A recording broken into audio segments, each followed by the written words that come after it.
EDM started here. Yes. It started in America. It was out of the house movement, which was separate from the disco movement, because the disco movement had died.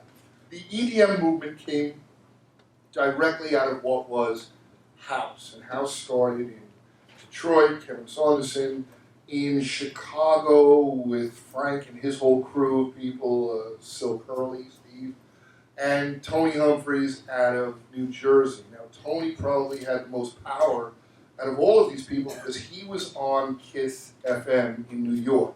Friday and Saturday nights, he was on KISS FM. And back then, you could play anything you wanted to play. So if Tony liked the record, he would break the record.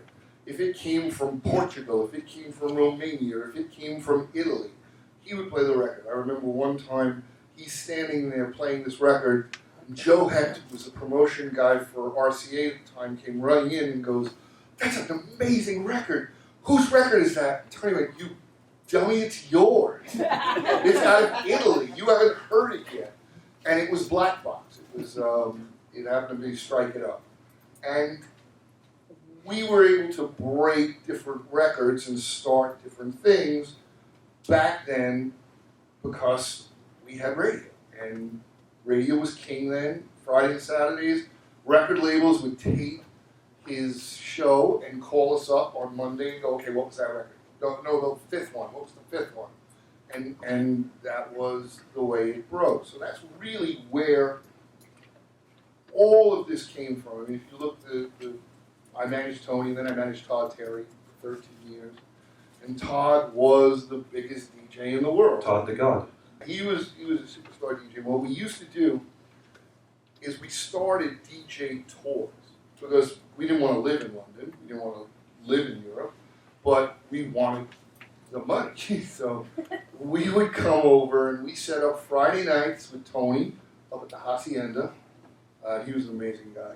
They made the movie about him. Tony Wilson, yeah. Tom. And he'd bring us up to the Hacienda on Fridays, and then we'd come down, drive down, or fly down for Saturdays at the Ministry of Sound.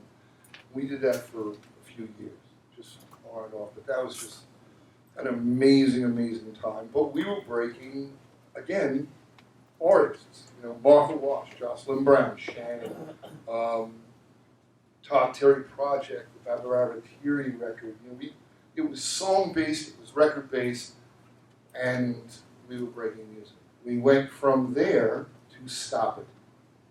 And that's really where present EDM started. Because on 9/11, people just said, "We're not flying." I know I closed my office in London. We stopped doing our deal in Germany. And we shut down for 2-3 years. There were no Americans really traveling. And that was the break of music going out of America into Europe, and the Europeans saying, "Hey, we're not closing our clubs, we're not stopping our lifestyle, just because the Americans aren't flying over here anymore. We're not going to stop." And that's when the Dutch started, you know, their scene in Amsterdam, and the English started their real scene of English. And the English thing's sort of fallen off because the Italians, the Dutch, the French, the Germans have really built it up, and they all embraced Ibiza. Yes. And the islands and the Greek islands and stuff like that. And all of these Europeans would vacation there, and then they'd go home. And they would bring back the music and the culture, and that's really where EDM really blew up.